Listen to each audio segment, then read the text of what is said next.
tá? A necrose, sim, é uma morte celular que ocorre sempre quando há algum processo patológico, uma injúria, uma agressão àquele órgão ou tecido, o que é diferente da apoptose, que é uma morte que, sim, pode ser uma morte programada, é uma morte fisiológica, é uma morte desejável, na eliminação de células defeituosas, né, ou com alguma infecção viral, para homeostasia no tamanho dos órgãos ou tecidos. A apoptose ela é desejável. Foi muito importante, na primeira aula, a gente determinar, aplicando mais a área de pesquisa, eu até peço desculpa a vocês em relação a isso, usando as características morfológicas, bioquímicas e os marcadores utilizados para identificar essa apoptose, e muitas vezes diferenciar da necrose.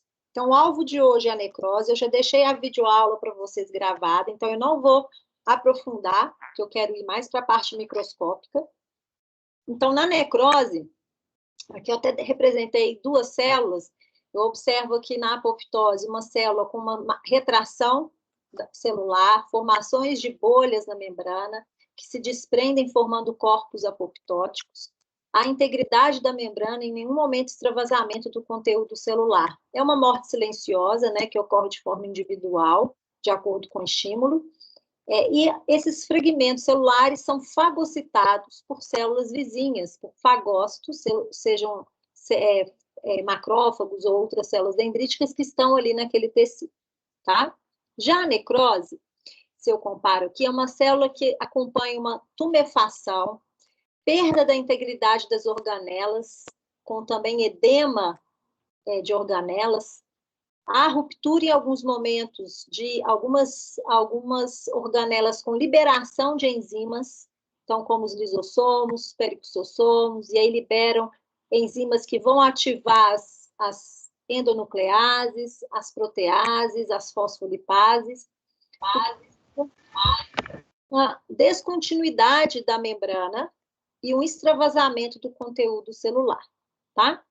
O padrão histológico, principalmente microscópico, que quando eu pego um tecido e observo ao microscópio, o padrão daquele tipo de lesão, de necrose, depende muito da causa, do agente que causou aquela agressão e a resposta que foi dada a ela, e também depende muito do tempo que aquela agressão iniciou. A gente vai falar um pouco sobre isso. Então, os padrões morfológicos dependem muito do tipo do tecido e da causa daquela lesão, tá? É importante para vocês saberem, como mestrandos e doutorandos em patologia geral, é imprescindível que vocês conheçam alguns aspectos e padrões morfológicos dessa necrose.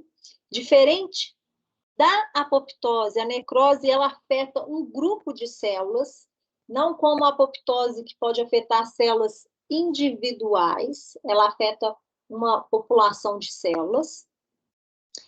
Sempre vai induzir uma resposta, ou seja, se eu tenho morte celular, vocês, quem já cursou a disciplina de inflamação, e lembra disso, tá? A própria necrose das células, a morte da célula e a ruptura das suas membranas liberam fosfolipídios naquele tecido, que pela ação dos macrófagos, tem a ciclooxigenases 1 e 2, vai produzir metabólitos intermediários, tá? Então, o fato de eu ter uma célula que se rompeu e os seus fosfolipídios estão ali extravasados, vai sofrer a ação da fosfolipase A2, né? A fosfolipase A2 permite a formação de intermediários, né? Que a gente chama do ácido araquidônico. E aí esse ácido araquidônico sofre a ação da ciclooxigenase 2, da COX-2, formando mediadores pró-inflamatórios, tá? Leucotrienos, prostaglandinas. Então, a necrose por si só, ela já resulta numa resposta inflamatória no local. Muito diferente da apoptose, que você não vê resposta inflamatória, tá? Deixei como 3 exemplos os principais, vamos dizer assim, padrões. Isso vai ser, eu vou deixar um texto de um livro, é tipo um artigo, né, de revisão do tipo de necrose. Ele vai estar em inglês, vou ver se eu deixei ele aqui aberto para vocês. Deixa eu só ver se eu deixei ele aqui aberto. Tá aqui. tá? Eu estou tentando baixar esse livro aqui para você, ele vai falar sobre os tipos de necrose, aqui ele dá todas as características e dá um link para vocês, como se fosse um livro online, você clica e ele passa. E se você for pensar em aspecto macroscópico, a gente falaria que a necrose ela pode ter um padrão que a gente chama de coagulação ou de liquefação, tá? Ou tá aquele aspecto mais coagulado, endurecido, firme, ou ela tem esse aspecto mais liquefeito. Mas se você for entrar por causas diferentes, infecções de algumas bactérias ou isquemia em algum órgão ou tecido, ela vai ter padrões diferentes. Então, nessas 3 imagens, eu tenho um exemplo de áreas brancas e pálidas firmes aqui, que são áreas de necrose de coagulação ou isquêmica, que é um importante, né, padrão morfológico, que está presente em todos os órgãos e tecidos que sofreram alguma lesão isquêmica ou hipóxia, salvo sistema nervoso central, e aí sim há algumas, ninguém consegue determinar o certo por que no sistema nervoso central ele tem esse aspecto liquefeito. Uma das hipóteses é, inclusive, o tipo de tecido, ele ser pobre em proteínas, que são importantes na coagulação, para manter a estrutura daquela célula e do tecido, e aí ele tem esse padrão mais liquefeito, tá? E também o pâncreas, também tem um aspecto mais liquefativo. Aqui eu tenho uma outra área mais pálida, né, brancacenta. Essas áreas aqui no pulmão são também áreas de necrose, que nós chamamos de necrose caseosa, característica da infecção pelo Mycobacterium tuberculosis, também é um padrão morfológico bem característico. Macroscopicamente, ele aparece como um material meio friável, mais firme, mas na microscopia a gente tem perda da arquitetura daquela região. Tá? A liquefativa, a esteatonecrose e a gangrenosa. A esteatonecrose é aquela necrose que ocorre em tecido adiposo pela ação de lipases e uma reação que acontece que é de saponificação. E aí eu vou dar mais ênfase aqui hoje na liquefativa e isquêmica, tá bom? Em algumas imagens, tá? Então, antes de prosseguir, para vocês que trabalham principalmente com necrópsia, trabalham com experimentação animal, que vão coletar, às vezes, tecido e material no campo, né, de alguns animais que, às vezes, vieram alto, precisa fazer o diagnóstico.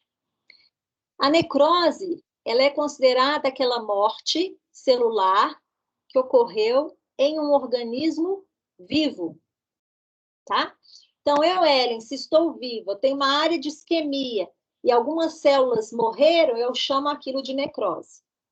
Mas, se o indivíduo morre, as suas células entram em autólise, tá? Então, a necrose é a morte celular que ocorre no organismo vivo, diferente da autólise. E aí eu queria chamar a atenção de vocês, antes de eu ir para as lâminas hoje, vou deixar também disponível esses artigos, esse é mais antigo, eu tenho os mais recentes. Quando eles começaram a identificar algumas alterações pós-mortem, principalmente no rim de alguns animais, dependendo do tempo que ele esperou para ser processado. E aí eles verificam, fazem a identificação de mudanças autolíticas no tecido renal, usando, né, claro que infelizmente a gente não tem as imagens coloridas, usando o PAS como um método de coloração para identificar a viabilidade. Bom? E aí o que eles perceberam é que eles pegaram os animais, né, o grupo, que eles avaliaram o córtex renal, num grupo, 12 horas depois da morte. Perdão, deixa eu fazer esse aqui primeiro, tá? Que ele é o paralelo. Primeiro, né, já dei uma dica, tô falando demais, falei para vocês que hoje eu tô ansiosa, né? Me fala se vocês conseguem reconhecer esse tecido. E por quê? O que faz você reconhecer esse tecido? Presença dos glomérulos. Perfeito. Olha o glomérulo aqui, né? Tem aqui o espaço, a filtração glomerular, e em volta eu tenho os túbulos renais. Reparem que uma característica importante de células vivas que não morreram, né, é a presença do núcleo. Então, tem núcleo, núcleo, núcleo, núcleo, núcleo, núcleo, núcleo. Também nesse tufo aqui a gente tem os capilares. Além disso, a gente tem o mesângio, né, as células mesangiais, ainda tem os podócitos. Então, é uma estrutura aqui bem complexa. Eu tenho a presença de núcleos, indicando viabilidade, tá? Aqui também eu vejo alguns núcleos, algumas áreas sem núcleo já, meio que granulosa, anuclear, aqui também já não tenho mais, aqui também não tenho mais. Ó. Esse é o rim, o córtex renal. Hoje eu vou fazer essa revisão da histologia do rim, de um animal que ficou 2 horas esperando, né, iniciar a necrópsia e coleta de tecido. Por que eu coloquei isso? Eu nunca vou esquecer do meu ex-orientador, do meu eterno orientador, né, de mestrado e doutorado, professor Hamilton, contando a história que ele, na época da graduação, ele já gostava muito de patologia, eles iam para algumas fazendas e às vezes eles ligavam para eles, morreu aqui um animal, ele está lá no campo, eu não sei o que tem, se foi alguma doença infecciosa, num calor, sabe aquele sol de meio-dia, um calor, e às vezes ele só conseguia chegar lá depois de 4 horas para fazer a coleta, fazer a necrópsia do animal. E aí eu pergunto para vocês, se eu coleto esse tecido desse material, desse animal que ficou lá 4 horas depois que morreu, eu espero que esteja tudo íntegro? Hoje tem o Luiz aqui, o Luiz no Vale, né? O Luiz O que eu espero encontrar? Todos os tecidos íntegros ou eu já vou ver alterações importantes? Eu acho que já vai ver alteração. Já começam a ver algumas alterações, tá? Que a gente chama de mudança de, como se fosse degenerações autolíticas, né? Que eu observo em algumas células. E isso eu só queria chamar a atenção para vocês, e o Pedro, você que trabalha com modelo animal também, que sempre que vocês fizerem uma experimentação, forem sacrificar o animal, levar muito em consideração o tempo que você utilizou para fazer a fixação em formalina, o tempo, se você congelou aquele tecido, quanto tempo aquele tecido ficou ali para depois fazer o processamento, isso tudo pode mudar as características histológicas e confundir ou trazer um viés na análise histomorfológica do que você vai ter identificando de alterações celulares, tá? Só para vocês repararem, esse seria com 2 horas, esse com 12 horas, tá? Numa temperatura ambiente. Reparem que eu já vejo uma degeneração, uma desorganização dos túbulos, tá? Tumefação. E aqui, no grupo com 12 horas, mas numa temperatura ambiente mais quente. Observem a perda, né, dessas estruturas glomerulares e tubulares que não têm relação com nenhum processo patológico. Tá? Então, a autólise é diferente de necrose e deve ser considerada para quem trabalha com animal. Aí eu vou dar um exemplo mais controlado. Um artigo de 2016 é mais recente, desculpa, que é de peixe, tecido de peixe. Então, tem as guelras, tem o intestino e tem o fígado, tá? Essa primeira linha é de um animal, de um peixe, que foi imediatamente o tecido fixado em formalina. Deixa eu ampliar aqui um pouco para vocês, tá? Aqui tem o mesmo tecido, guelra, intestino e fígado, do tecido que primeiro foi coletado lá no campo e deixou a 4 graus por 24 horas antes de fazer a fixação. Olha como ele já muda, né? Com 48 horas, se eu guardar por 48 horas a 4 graus, praticamente as guelras têm uma alteração significativa. Eu vou ampliar esse aqui para vocês verem que eu tenho muita autólise intestinal e muita também perda de contato célula a célula e tumefação dessas células, do fígado também. Wellen, e se eu congelar, então, coletei lá o animal, coletei os tecidos desses animais, e aí eu congelei por 48 horas, descongelei, depois de 48 horas de congelamento. Então, eu peguei e já congelei, nitrogênio líquido na hora, tá? E depois eles fizeram o descongelamento com 48 horas. E aí a gente tem a representação dos 3 tecidos. Vou só ampliar os que tiveram maior mudança, para vocês observarem que algumas podem ser decorrentes de processamento da amostra, tá? E não do processo patológico em si. Reparem que as guelras, elas perdem bastante a estrutura do tecido epitelial abaixo, tá? Essas células se desprendem, sofrem autólise.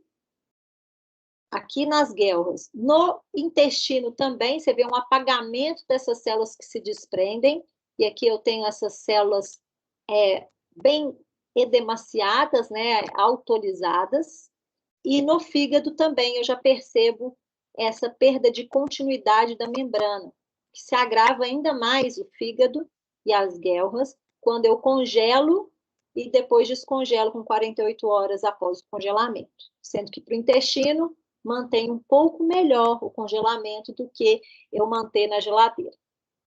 Por que você está mostrando isso para a gente, Ellen? Porque, querendo ou não, a autólise é um processo que, vira e mexe, a gente observa em alguns tecidos que são analisados, e eu preciso considerar e saber a origem, quem coletou, quanto tempo ficou fora, qual foi o processo de fixação, e levar isso em consideração na minha análise, tá? E aí, vindo mesmo para a necrose... Professor, Diga. então, quando a gente coleta... É Rafaela, eu tô no notebook, e meu notebook... É porque eu sou assim, eu vou aprendendo pela voz, que aí daqui a pouco eu não preciso nem abrir aqui para ver quem está falando, eu vou acostumando com a voz de vocês. Alguns eu já conheço, outros ainda vou conhecer. Diga. Depois eu ligo no celular, no final da aula, para abrir a câmera, mas é só porque senão fica pequenininho e meu notebook não tem webcam ainda. Tá tranquilo.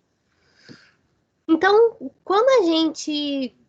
Porque a maioria das vezes que a gente faz experimento, a gente coleta, pelo menos assim, quando eu estava na fisiologia, a gente coletava os órgãos, colocava no nitrogênio líquido ou gelo seco, para depois fazer o processamento e o corte, processamento da amostra.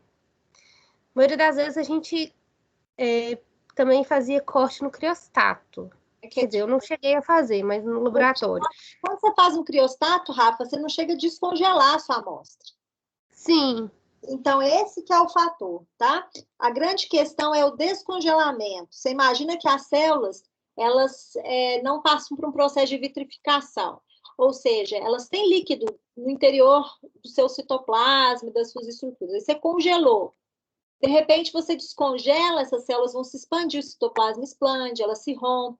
Então, é muito comum, o Pedro trabalha muito com isso também, né, Pedro? Com tecido que foi imediatamente congelado. A grande questão é, se você for cortar no criostato e manter e fazer o preparo da lâmina com o tecido ainda congelado, você não insere tanto esse erro. Mas se você for descongelar aquela amostra, aí sim é um problema você considerar alterações a nível celular relacionados à autólise. Muito interessante isso. E isso deve, às vezes, também, né, influenciar, inclusive, em análises bioquímicas. Com certeza, tá? Com certeza. O que eu vou sugerir, que sempre sugiro, gente, a gente fala sobre esses tópicos, até para deixar a gente um pouco mais... a gente tem que ser inquisitor, né? A gente tem que perguntar por quê. Por que assim? Por que não desse jeito? Eu acho que o pensamento científico ele é muito importante. Às vezes a gente recebe tudo pronto, né? Com padronizações. E é muito bacana quando você vê um aluno questionando por que eu uso isso nesse protocolo? Isso é uma forma de você conseguir, às vezes, ajustar para outros processos, tá? Eu vou ouvir o Pedro, mas só para concluir o que a Rafa falou. O que seria sempre o ideal, Rafa? É você ter uma padronização dos seus experimentos. E hoje em dia, a nossa vida é tão corrida e as coisas, né, infelizmente, na pesquisa, vou fazer um desabafo pessoal, né? Tem que acontecer rápido, você tem que publicar, você não pode perder tempo. E aí as pessoas, antigamente, elas tinham tempo de fazer um experimento, refazer, padronizar, voltar atrás. Hoje, não tem dinheiro, não posso repetir, tem que dar certo de primeira, né? E aí a gente perde essa possibilidade da gente estudar o processo e ver o que eu posso melhorar nele. inclusive essa do tecido, por exemplo, que você faz lá na fisiologia. E se eu congelei e vou cortar no criostato. E se eu pegar um a fresco e imediatamente avaliar e comparar os dois? Tá bom? Deixa eu ouvir o Luiz, depois o Pedro. Desculpa. Eu aqui, né? Não é só uma observação, porque no descongelamento, na imagem que você mostrou, você parece que tem degeneração hidrópica na célula hepática. Tem. Realmente é por conta disso, né? Deve ficar muito hiperosmolar, e aí começa a entrar, acho que, a água dentro da célula, né? Aqui. Talvez isso que deve ser o problema. Você começa a degenerar a célula por conta do descongelamento e diferença osmótica aí, né? Eu vou. Obrigada. Gente, você sabe que aqui na turma. Tem mais algum veterinário aqui? Na turma tem a Raquel. Alguém que. A Raquel, você tem rotina de necrópsia? Tem a Dayana também, né? Vocês têm, né, gente? Vocês têm talvez muito mais experiência prática do que eu. Mas é isso mesmo. Eu vou deixar esses 3 artigos para vocês avaliarem. É muito bacana a forma que ele descreve essas alterações celulares, né, degenerativas e autolíticas das células. Diga, Pedroca. Que a Rafa falou e eu lembrei, porque uma coisa que eu percebi quando a gente estava trabalhando com o sistema nervoso central em geral, né? Tanto cérebro quanto. O que aconteceu? Tanto cérebro quanto DRG, medula, eles ficam muito melhores quando a gente perfunde o animal. Aí você precisa de todo um sistema para passar PBS, tirar o sangue, depois passar um PFA. Porque até quando você vai tirar o cérebro mesmo, se você pega o cérebro do camundongo e joga num tubinho com PFA, num tubo Falcon com PFA, por exemplo, ele pode tomar o formato do fundo do tubo Falcon. Aí já muda a morfologia, aí já é complicado também. E anotei aqui também que quando você congela direto no OCT, você pode ter um problema, porque para quem trabalha com cérebro mais isso. Mas se você, por exemplo, precisa de uma região específica do cérebro, para você ter que descongelar isso depois para reincluir ele de novo, vai dar problema. Mas se for outro órgão, normalmente aguenta bem. Osso, principalmente, aguenta muito bem. Mas o que a gente costuma fazer para congelar antes é sempre fixar em paraformaldeído e depois incluir, beber em sucrose, né? Incubar em sucrose antes de congelar. E normalmente não dá problema, não. Ótimo, Pedro. É bom vocês levantarem isso. Eu trabalho muito com o sistema reprodutor feminino. E é muito comum a gente usar biópsia de endométrio das pacientes que vão para uma esterossalpingografia para avaliar se tem obstrução tubária, né? Se avaliar se tem pólipo endometrial. E eu não tinha muita boa experiência em receber essas amostras após a coleta, tá? O que aconteceu? Eu emblocava e eu tinha muita degeneração, né? Muitas células em lise. E hoje eles tentam padronizar protocolos, vou até mostrar um dos artigos que na época eu li, ele foi importante. Aqui é um short report que ele fala de um método simples para prevenção dessa autólise endometrial em espécies de histerectomia, mas aqui já é um caso de uma paciente que por alguma neoplasia precisou fazer a remoção do útero, né, que está a região do colo e o corpo do útero, e eles tentaram fazer algumas injeções de formalina logo que você retira o máximo possível para poder preservar. E eu falo para vocês que até hoje a gente não tem um protocolo adequado que nos garanta uma maior preservação desse tecido para avaliação posterior, tá? Então, são bons pontos para discutir. Já fico feliz se eu conseguir instigar vocês a questionar essas alterações. Combinado? Posso prosseguir, turma? Vocês estão bem? Estão vivos? Estão vivos, estão vivos. Vamos lá. O que eu vou mostrar para vocês agora é um esqueminha, né? Um esqueminha não, né? Um esquema mais simples de algumas alterações importantes. Está melhor descrito na aula teórica, que ficou gravada como aula assíncrona, mas eu queria que vocês guardassem alguns eventos importantes dessas alterações morfológicas da necrose. E por isso, tanto que é difícil a gente estudar isso em alguns modelos in vitro, tá? É diferente do in vivo, a necrose, quando ela ocorre no tecido, no animal, na espécime que você recebeu, ela é muito diferente da apoptose. Você tem uma área de necrose. Raramente ela ocorre de forma individual. Você consegue observar aquele padrão associada sempre a um processo inflamatório, tá? E in vitro, você não tem esse padrão preservado, tá? Mas eu vou deixar isso que já foi questionado e eu já mostrei como diferenciar a necrose da apoptose na última aula, tá bom?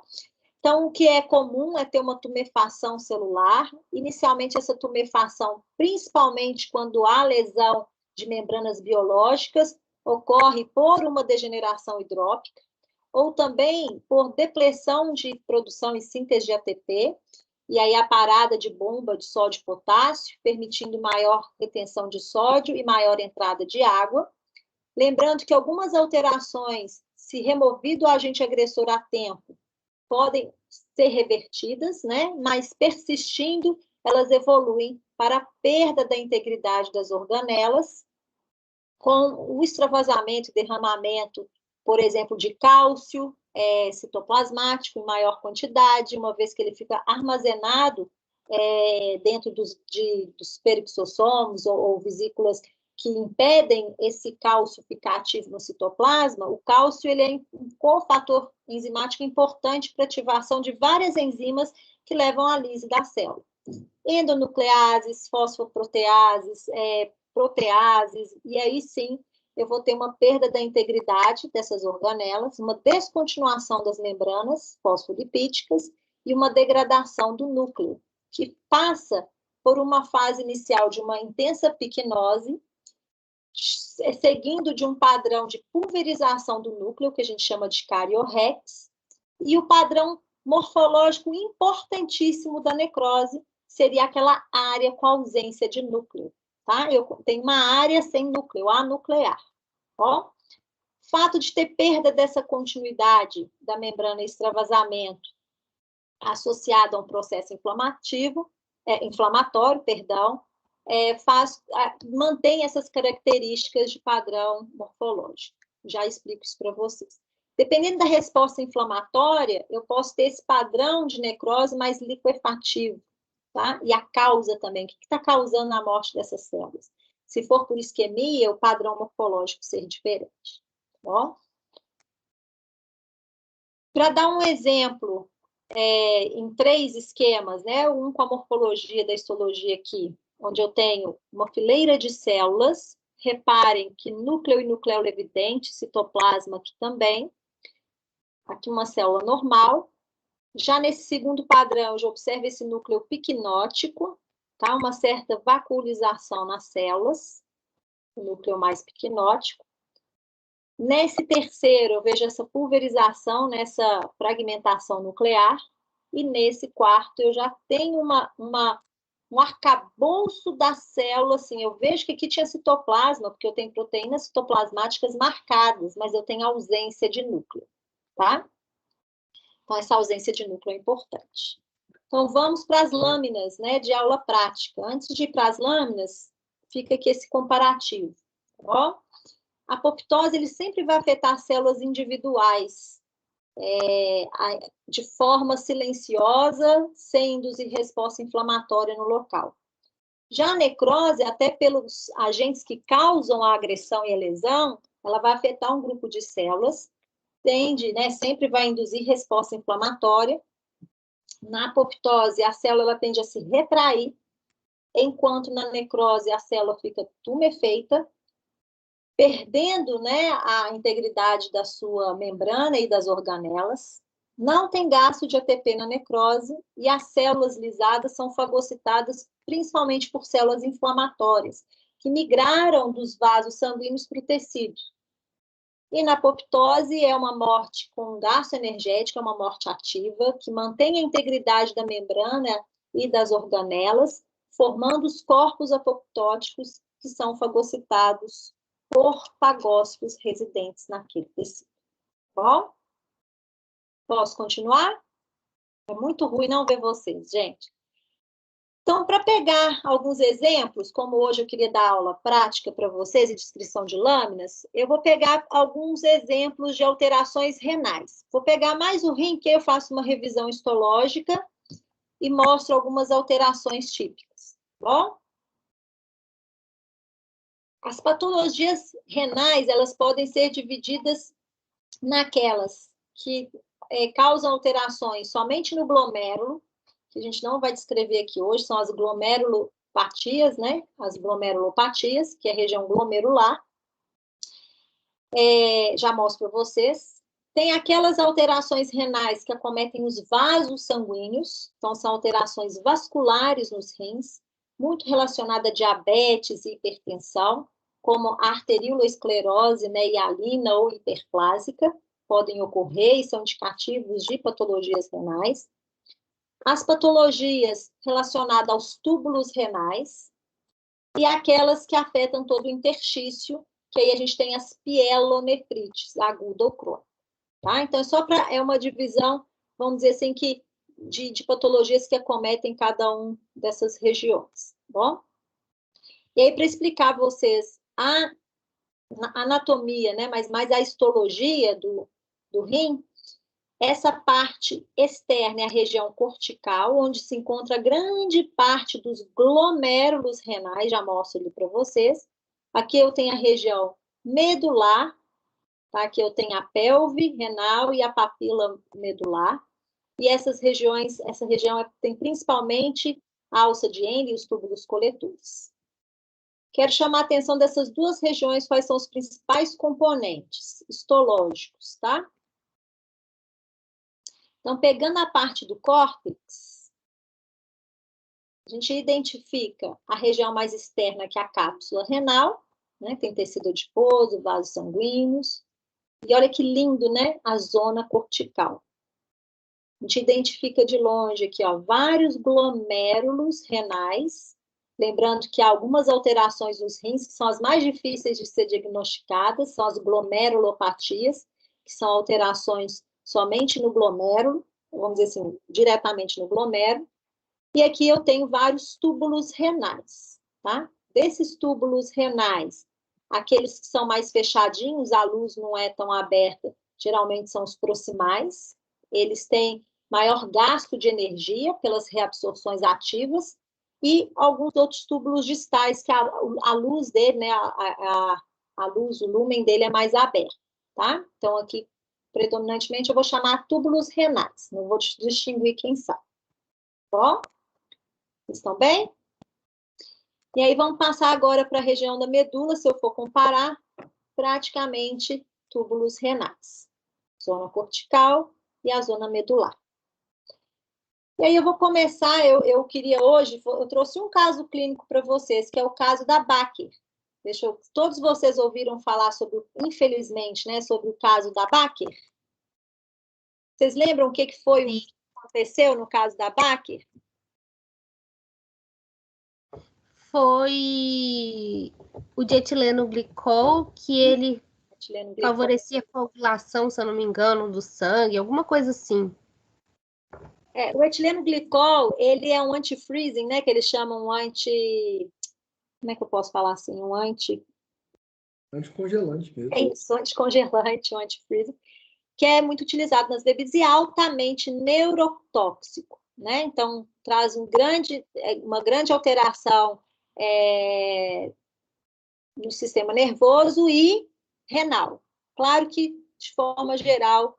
E um dos sinais clínicos que ocorreram desses pacientes no primeiro caso e seguiu do segundo caso, eu vou pular aqui, deixa eu descompartilhar para vocês verem, porque eu vou mostrar uma das alterações que ocorrem, tá? E é um tipo de necrose. Deixa eu pegar a leitura aqui, tá? Do caso da Baker. Meu Deus, o trem compartilha. Compartilha.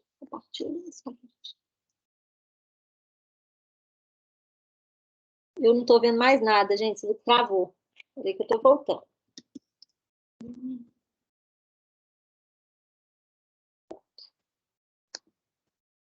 Fica aí, me abandona não. Por favor.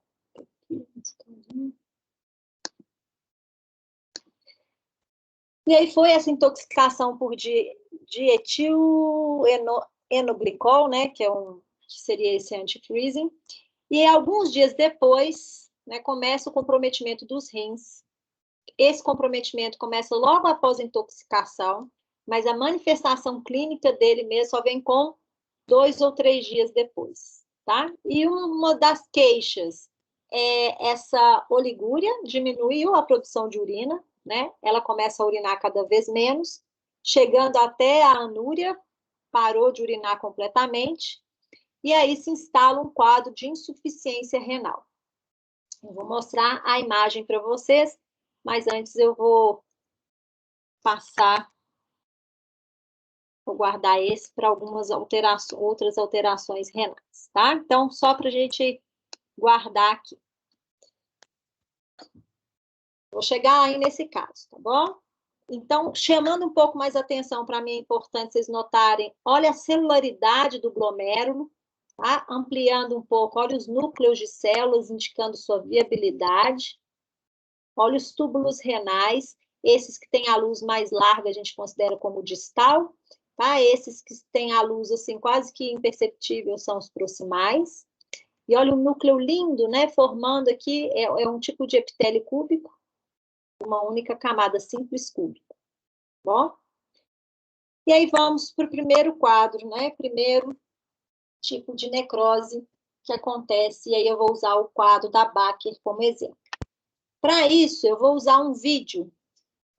Vocês não têm essa lâmina, tá? Essa lâmina, eu vou indicar esse site para vocês, principalmente para os futuros professores quem deseja seguir carreira dentro da patologia, eu indico muito esse site. Eu estudei muito por ele na época que eu precisava ter muito acesso a lâminas para a prova de concurso. Gente, eu fico morrendo de vergonha de vocês, que meu computador, desculpa até a palavra, mas está uma porca, desculpa o palavreado chulo, mas dá uma porcaria, ele toda hora trava. Deixa eu abrir aqui. Ele está todo narrado em inglês. Então, eu tenho duas opções. Eu posso tirar o áudio ou eu posso narrando em cima em português para vocês. O que vocês preferem? Ou eu posso deixar ele mudo e narrando direto do meu celular. O que fica mais produtivo para vocês? Mudo e você narrando, eu acho. Melhor, né? Então, deixa eu ir lá. Ele está no YouTube, Ellen? Oi? Ele está no YouTube? Tá no YouTube. Porque no YouTube ele tem tradução simultânea. Você consegue colocar, se você quiser. Vou ver se eu consigo, então. Você vai estar lá legendas, aí no legendas vai estar lá traduzir automaticamente. Aí você escolhe o idioma. Tem até aramaico, se você quiser. Gente, eu aprendo tanta coisa com isso, Luiz. Ô, Luiz, outro dia eu usei na sala de aula o seu pente que você falou que era para eu usar. Espera aí que eu estou voltando. Em qual item? Estou compartilhando. Tá ali, ó, CC. Tá vendo? Tem CC ali. Do lado tem uma rodinha de configurações. Clica naquela rodinha ali, naquela engrenagem. Aí. Clica aí. Não, na engrenagem, não precisa ser no CC, não. Aí tá aí, ó, subtitles. Aí embaixo, ó. Isso, tem que ver se. Não tem opção de português ainda não. Não, volta lá. Clica aí, por favor. Isso. Aí agora, tá vendo? É isso. Clica de novo aí. Clica de novo. Auto-translate embaixo.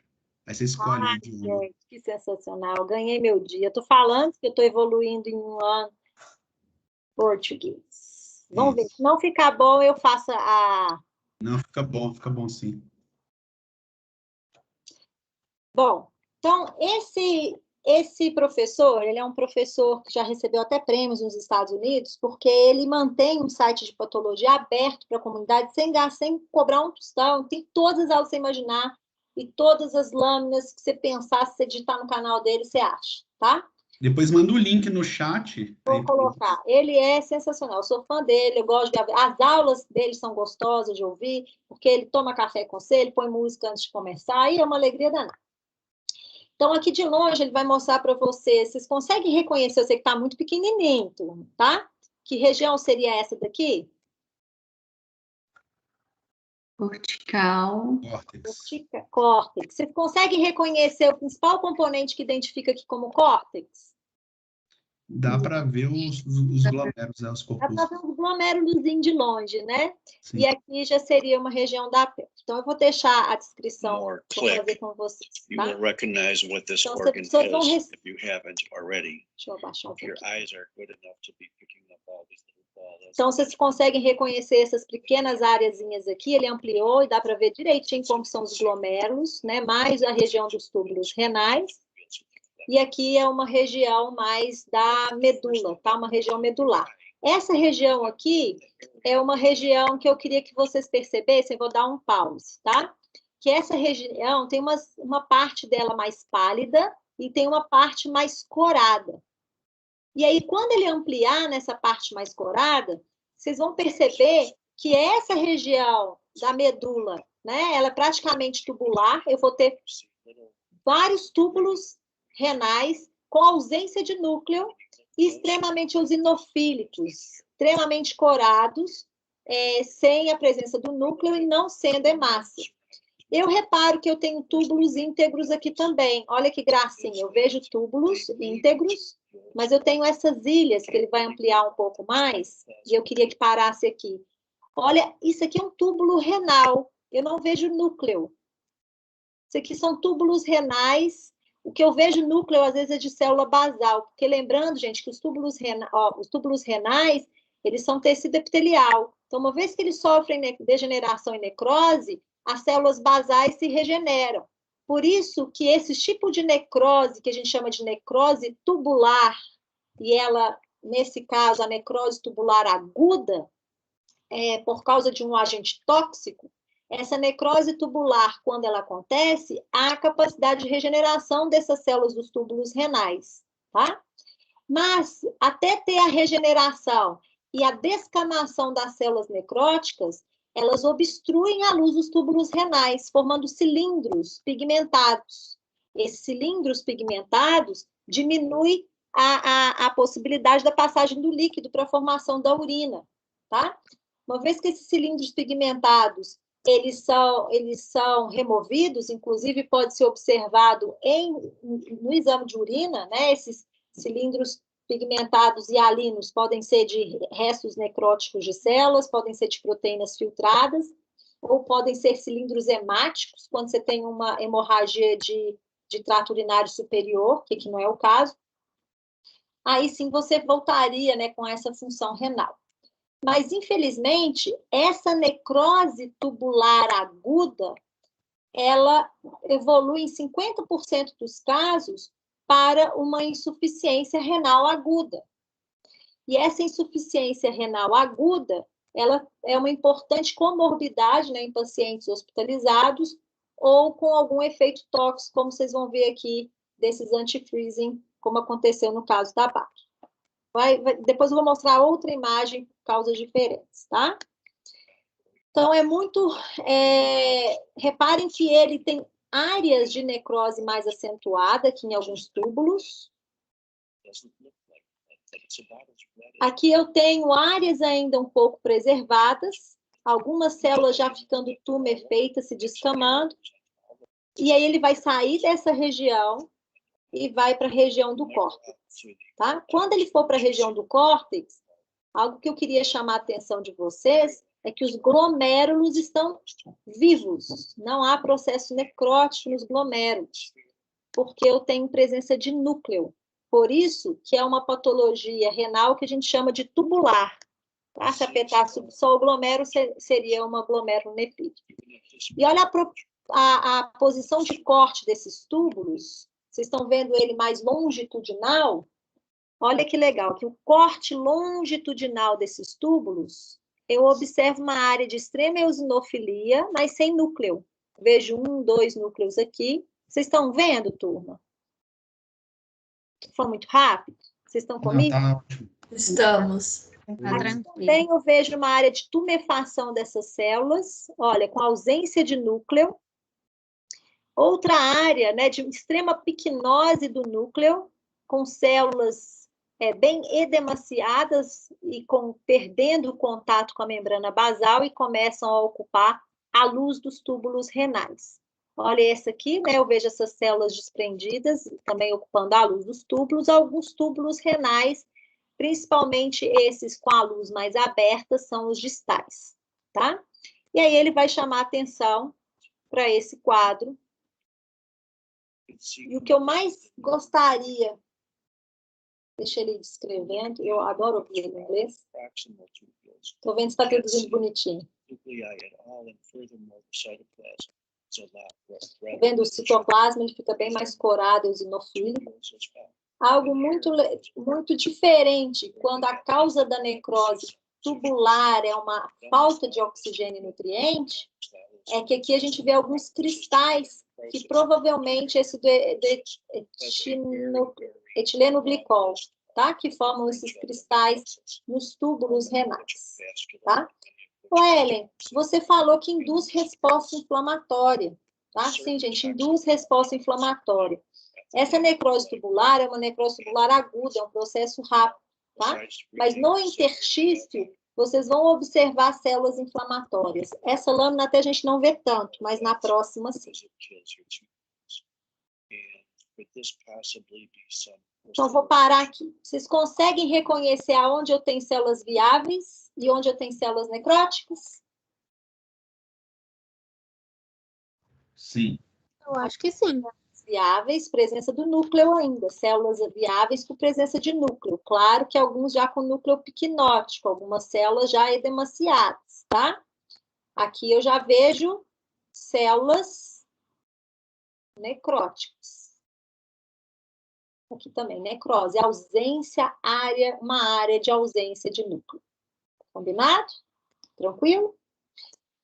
Então, qual é a causa de insuficiência renal e de oligúria e até mesmo anúria nesses pacientes que foram internados na emergência após a ingestão daquelas cervejas da Baker? Qual é um dos órgãos e tecidos que foram lesados, qual o local e qual que é o tipo de lesão que aconteceu? Deixa eu parar aqui e voltar lá nos meus slides.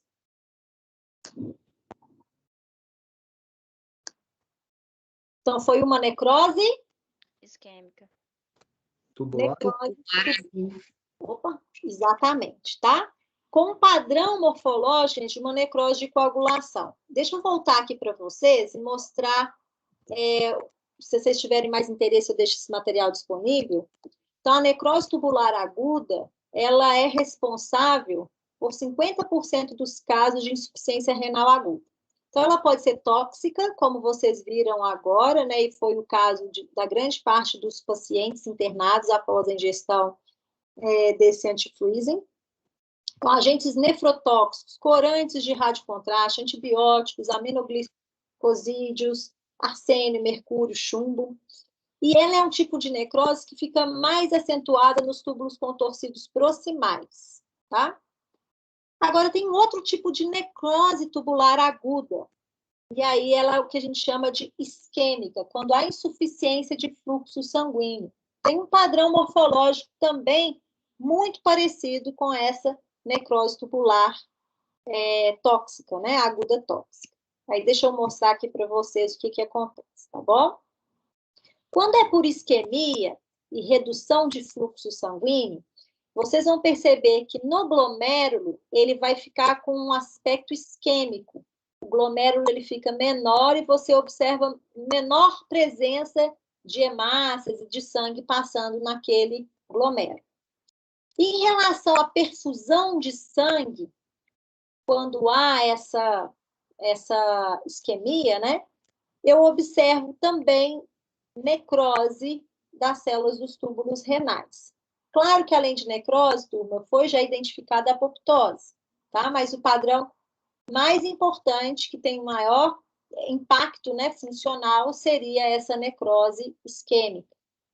As células vão ter picnose, tumefação celular, alguns núcleos já pulverizados e outros já com ausência do núcleo. Você vai ver debris celulares que vão obstruindo aqueles túbulos renais, ó? Então, formam esses cilindros, tá? Então, isso seria um tipo de necrose. Uma necrose tubular aguda muito comum, para quem já teve paciente, já só estou de olho no meu horário aqui, mas tá tranquilo. Gente, estou falando rápido. Ô, Luiz, você que tem mais ideias, vocês vão falar. Vocês conseguem ver o que tem diferente nesse rim? Peguei o rim hoje como modelo, né, gente? Conta para mim. Superfície regular, tá, coloração brancacenta. Então, que tem uma coloração brancacenta, vocês conseguem ver? Em que região do rim? Medula ou córtex? No córtex.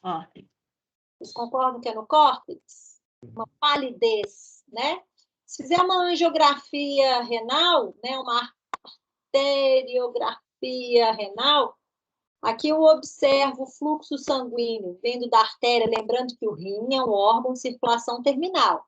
Então, o sangue chega pela artéria renal e se ramifica, tá? Se eu tiver uma obstrução por um êmbolo ou um trombo, em uma dessas árvores aqui, ele deixa de chegar sangue para uma região em forma de triângulo, vamos dizer assim, né? Onde eu tenho a base e eu tenho o ápice.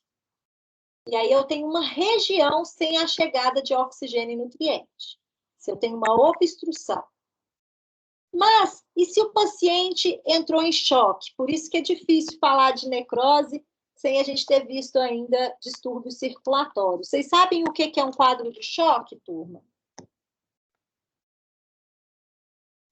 Pode falar? Antes do Luiz falar, deixa eu ver se alguém fala. O que é o choque? Me abandona não, gente. É uma perda de volume de sangue muito rápida? Muito sangue muito rápido?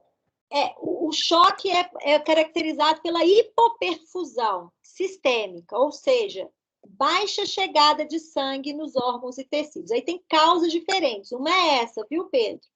Que é a perda de volume sanguíneo. Se o meu vaso sanguíneo, ele precisa para manter a sua pressão arterial, o sangue, o volume de sangue, e para manter também a sua velocidade, se eu tenho uma hemorragia intensa, uma hipotensão, você concorda que é como se fosse uma mangueira, gente, molhar o jardim? Você está molhando o jardim da sua casa com a mangueira. Se você tiver pouca água passando dentro daquela mangueira, a água sai rápido ou devagar? Rápido. Não, peraí. Você tem pouca água ou você tem pouco volume? Só um pouquinho de água. Só tem pouca água passando dentro da mangueira. Rafa, ela vai sair rápido ou devagar? Devagar. Quase pingando, né? Então, Sim. quando um paciente ele teve perda de volume sanguíneo ou volume líquido, ele pode entrar em choque. A gente chama choque hipovolêmico, tá? Porque ele perdeu tanto volume de sangue ou de líquido que a quantidade de sangue que ele tem dentro do vaso perfunde dificilmente os órgãos e tecidos. Perceberam isso? Vocês estão bem, gente? Vocês, pelo amor de Deus, vocês falam assim, não entendi, ele para tudo. Eu estou aqui só para vocês. Aí, exatamente, eu vou dizer que esse seria o rim de um paciente que teve um choque hipovolêmico. Pode ter sido outro tipo de choque, mas vou pegar como hipovolêmico. Teve uma hemorragia muito intensa. Se eu for avaliar, ou uma hipotensão, né, ele está hipotenso, significa que não tem sangue suficiente, ou não chega em velocidade, ou não perfunde todas as regiões. E aí, como a artéria renal, olha que sensacional isso, gente, entre aspas, né? A artéria renal está chegando aqui, ó. Quando ela chega, ela está mais próxima da região medular. Só que ela está mais distante da cortical. A cortical é resultado de muitas ramificações. Então, em quadro de choque, seja séptico, hipovolêmico, neurogênico, fica prejudicada principalmente a circulação sanguínea na região cortical. Vocês estão bem, gente? Eu vou contar um caso aqui rapidinho, prometo. Um paciente que está internado e teve um quadro de sepse, uma infecção generalizada no hospital, teve uma sepsemia, tá? Esse paciente que entrou em sepse, ele tem uma liberação de mediadores vasoativos sistêmicos. Então, os vasos sanguíneos dele dilatam. Então, o volume de sangue dele não mudou, mas como o vaso dilatou muito, ele fica hipotenso. O vaso está muito grande para a quantidade de sangue, diminui a pressão e o sangue escorre muito devagar.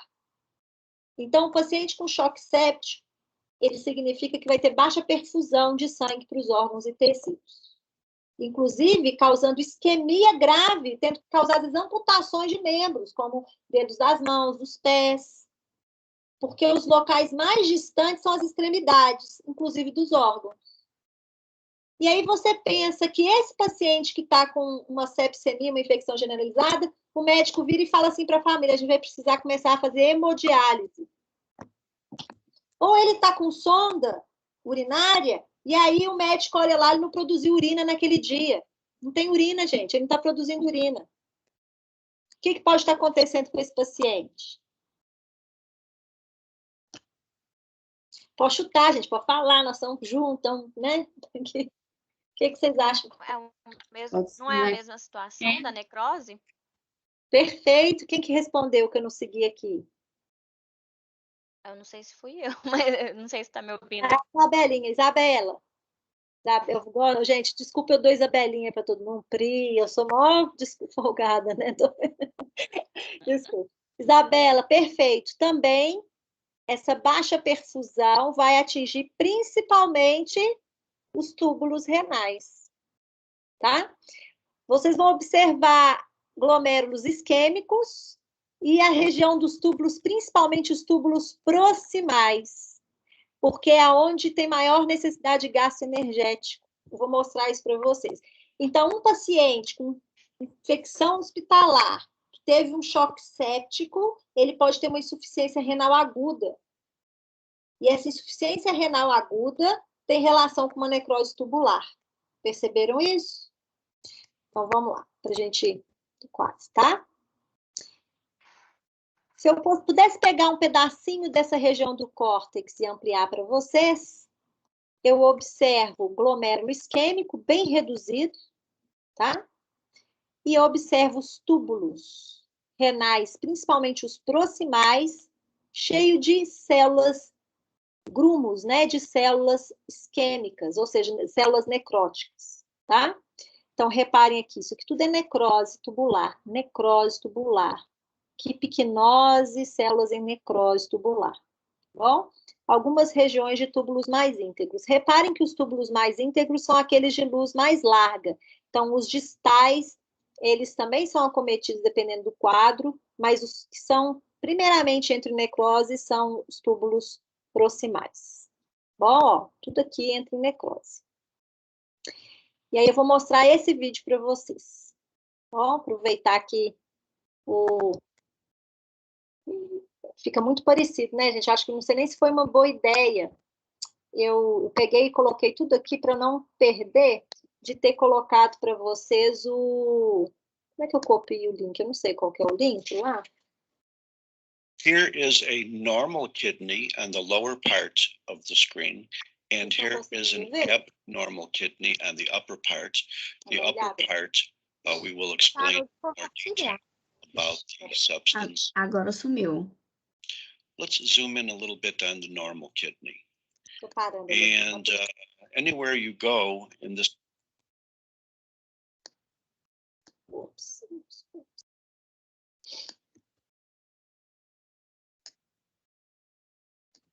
Vou copiar o link que fica mais fácil do meu Notes.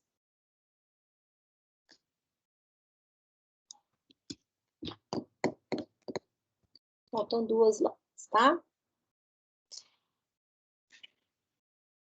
Here is a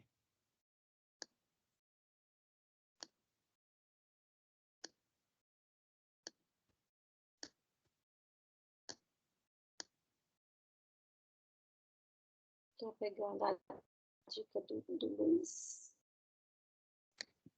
Bom, gente, ele é excelente para vocês treinarem o inglês também de linguagem na patologia. Vocês estão vendo o compartilhamento? Está em tela cheia? Tá? Sim. Sim. O legal desse vídeo é que ele vai mostrar os 2 fragmentos. Primeiro do rim normal here is a normal kidney. E um com essas alterações que vocês já vão identificar, tá? Ele primeiro vai dar um zoom nessa parte preservada do rim, vamos dizer assim, controle, né? E olha que lindo, lindo, lindo. Dá para ver células com a presença do núcleo. Olha que lindo, né? Os túbulos renais preservados, os glomérulos também nucleados, tudo bonitinho. Olha os glomérulos, um glomérulo ali lindo. Glomérulo lindo.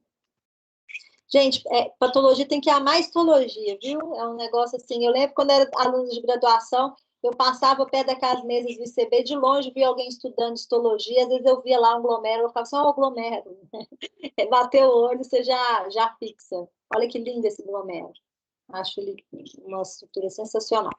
E aí ele vai, comparem, gente, essa morfologia desses túbulos com a próxima que ele vai mostrar para vocês, que ele fecha essa e fica somente com a alteração aqui, vai ser vascular, diferente do outro.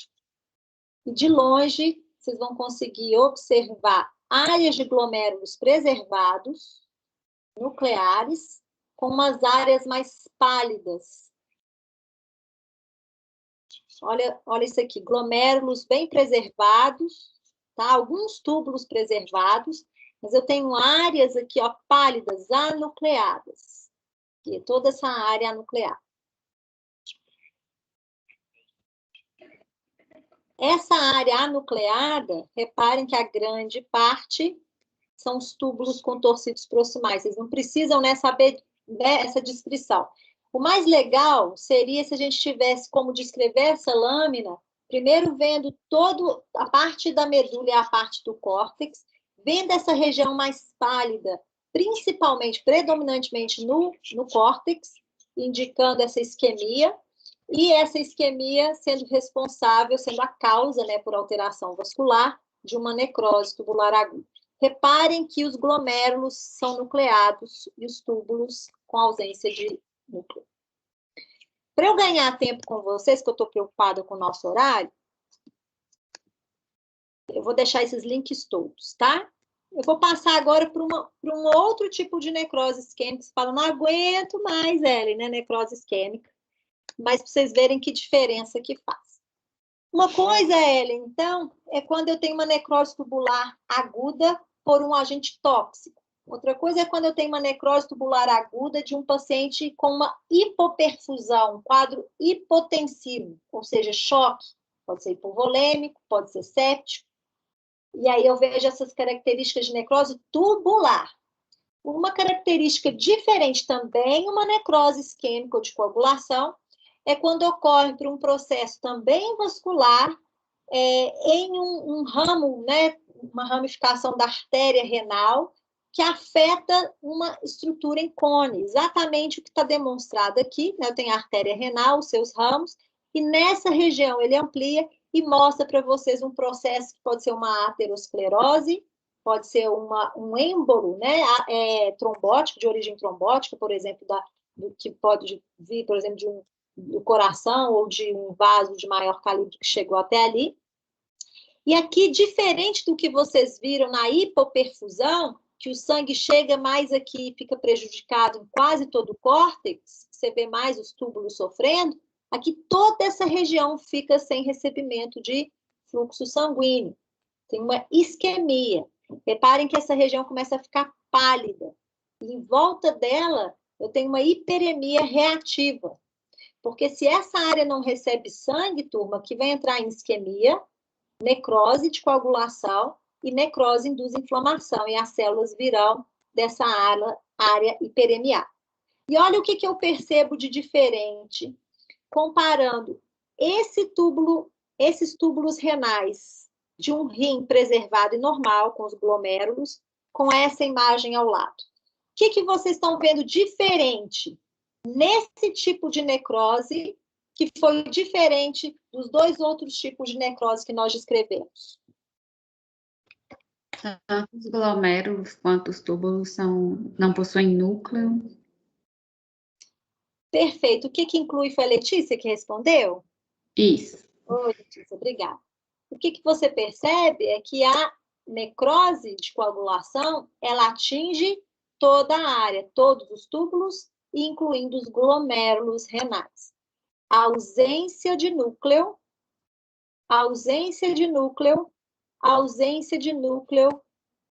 em todas as estruturas. Mas você bate o olho aqui, você consegue identificar, se eu não tivesse essa imagem aqui do lado, batendo o olho aqui, vocês conseguiriam identificar que isso é um rim?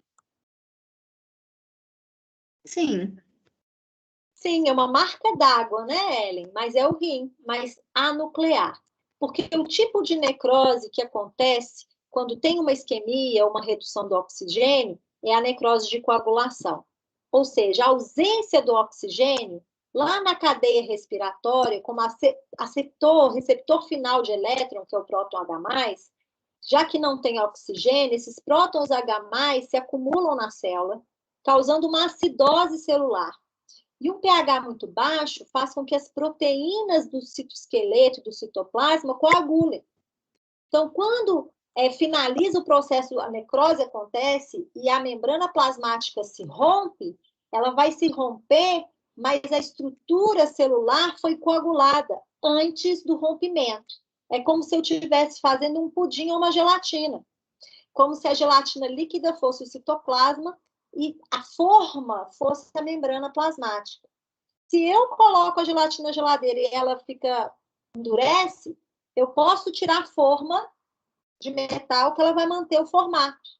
Então, na necrose de coagulação, o que eu observo? Uma preservação inicial do arcabouço do tecido inicial, tá, turma? Porque logo, o que eu estou vendo aqui? O que me comprova que isso aqui é uma necrose? O que tem de característica de necrose associada nessa imagem? A ausência de núcleos e a validação do tecido. Isso, a ausência de núcleo. Aí vocês vão falar assim, Rafael e Letícia, o que vocês estão falando? Eu estou vendo núcleo. E esses núcleos aqui? Quem são esses núcleos, turma? Quinose? Célula inflamatória. Isso, célula inflamatória. Ó, comprovou, turma? Tem necrose, tem inflamação. E essas células inflamatórias estão vindo exatamente da área do halo hiperemiado, ou seja, se aqui não está recebendo fluxo sanguíneo, as células vêm adjacente. Elas migram, e qual que é o objetivo dessas células inflamatórias nessa área de necrose?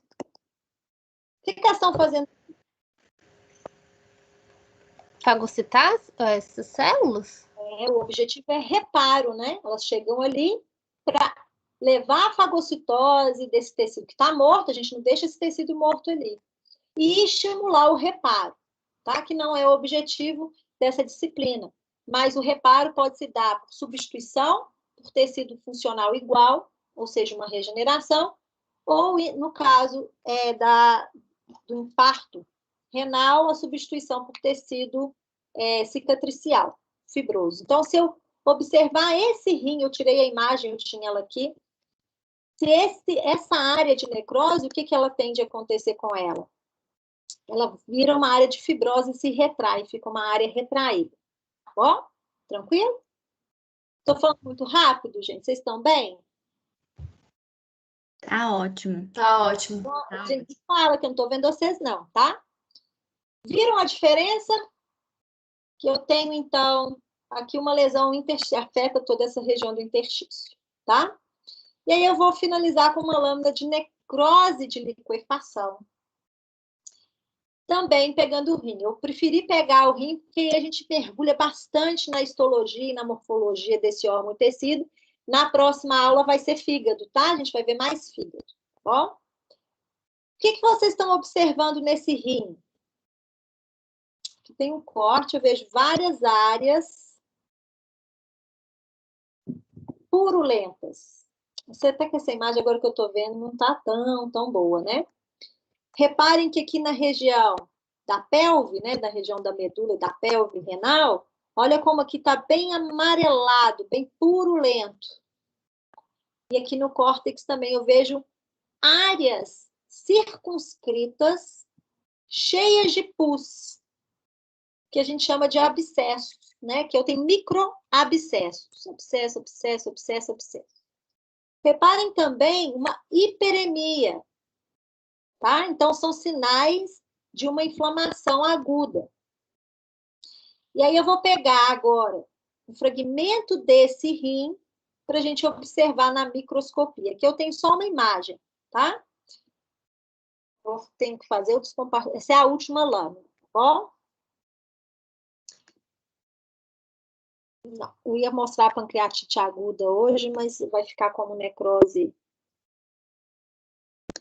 É a pielonefrite aguda. Deixei aqui em ordem para eu não perder, tá bom? Vocês sabem o que é a pielonefrite?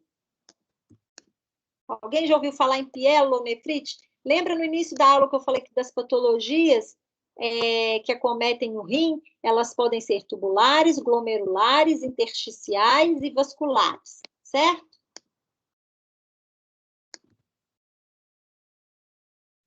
A pielonefrite? Intersticial.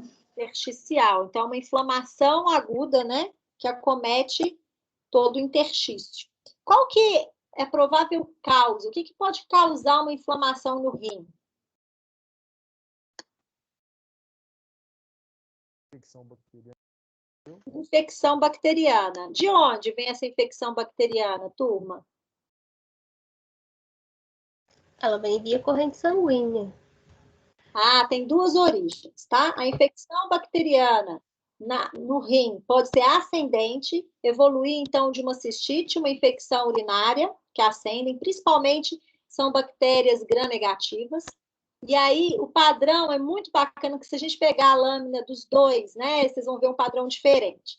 Quando você observa uma pielonefrite com uma inflamação que está bem predominante na região da pelve, da medula, e é claro que a gente não consegue afirmar, ela sugere que seja uma infecção ascendente, que ela chegou pela pelve, né, renal.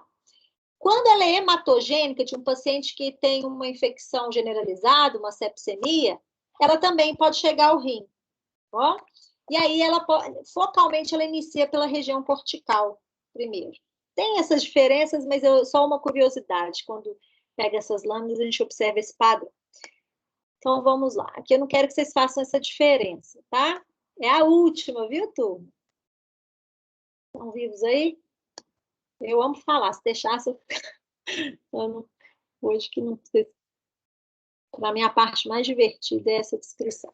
Here is another kidney, even at this point. Pegar o super... Luiz, eu ganhei meu dia, viu? Com esse negócio aqui. Muito bacana.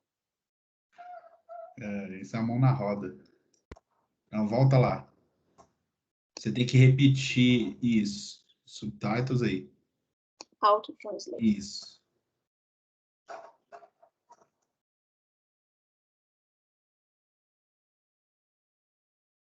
Não saber nem o português direito, né? Já tô procurando P lá em cima já. Então, aqui tem um outro corte de rim. Hoje vocês vão sair daqui não aguentando mais eu falar de rim. Né? De longe no córtex, vocês vão observar de longe, pequenininho, né? Tem que ter muita fé aqui. Vocês vão perceber de longe os glomérulos, tá? E aqui você tem uma região da pelve. Aqui de cara, turma, eu sei que é meio que viagem minha, mas vocês me permitem. De cara você percebe que a região cortical está mais preservada. A região medular está bem mais com uma perda, né, da sua arquitetura e uma região mais basofílica, mais do que o normal. Que poderia inferir, inclusive, que foi uma infecção ascendente de trato urinário. Aqui são as áreas preservadas, que dá para observar aqui os túbulos renais, principalmente os distais, né, que são mais abertos, os glomérulos, mas reparem essas áreas mais basofílicas. Olha, essas áreas, extremamente basofílicas. Turma, quando eu bato o olho, sejam sinceros comigo, aonde eu estou circulando aqui, ó, se vocês pudessem ver só essa área onde eu estou circulando, você consegue reconhecer que isso aqui é um rim? Essa região aqui? Não. Não dá. Então, eu tenho perda da arquitetura tecidual e celular. Muito diferente dos tipos de necrose que nós vimos até agora, que é a necrose isquêmica ou de coagulação, tá? Ele vai ampliar um pouco mais e vocês vão ver um padrão. Ampliando aqui, vocês vão perceber que eu tenho grande quantidade de células inflamatórias. Só que essas células inflamatórias se acumulam em uma parte do tecido que foi perdida, não tem uma arquitetura preservada mais, formando esses, vamos dizer assim, essas bolsinhas, esses pequenos microabscessos. Microabscesso ou necrose de liquefação tem uma relação muito importante com o agente causal, tá? Acontece principalmente por infecção bacteriana ou fúngica e depende também da resposta do nosso sistema imune. Quando eu tenho a presença de uma bactéria gram-negativa, ela atrai muito mais infiltração de neutrófilos. Se vocês perceberem o que faz essa quimiotaxia e essa atração de neutrófilos para o local onde tem um agente agressor, as LPS, as paredes bacterianas, são extremamente quimioatraentes. Então, eu tenho uma intensa migração de células inflamatórias. E aí, eu tenho dois componentes importantes para a perda da estrutura tecidual e ele formar essa papa, né? Esse pus, esse material purulento.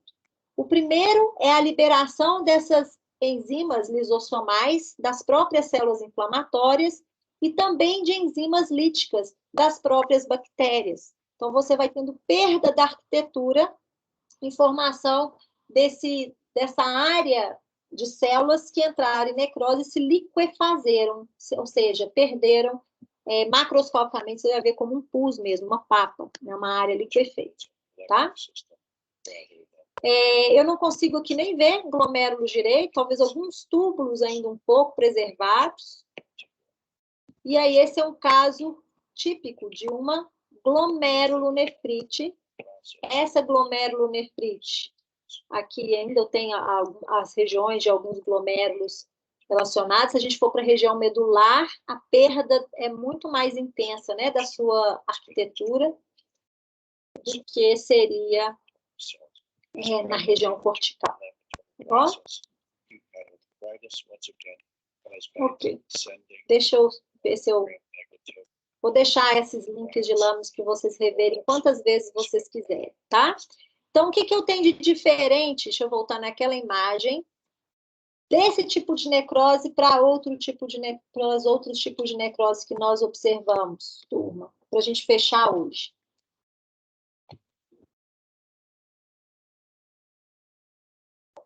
Nessa houve perda da arquitetura tecidual, nas outras há uma manutenção.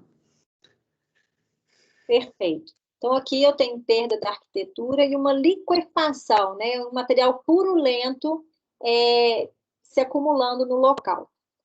Infelizmente, nessa imagem, a gente não consegue ampliar tanto, mas a gente tem outras lâminas de necrose de liquefação, por exemplo, de abscesso hepático, tá? Se você ampliar, você vai ver exatamente a presença de alguns bastonetes, que são esses neutrófilos, alguns já pquinóticos, já em morte também, que a gente chama de piócitos, se acumulando em uma cavidade ou uma região sem arquitetura tecidual preservada. Tá? Então, eu vou ter morte de células inflamatórias, células teciduais, algumas bactérias mortas, e esse processo, então, desintegra, né, desfaz a arquitetura tecidual. Muito diferente dos outros. Combinado?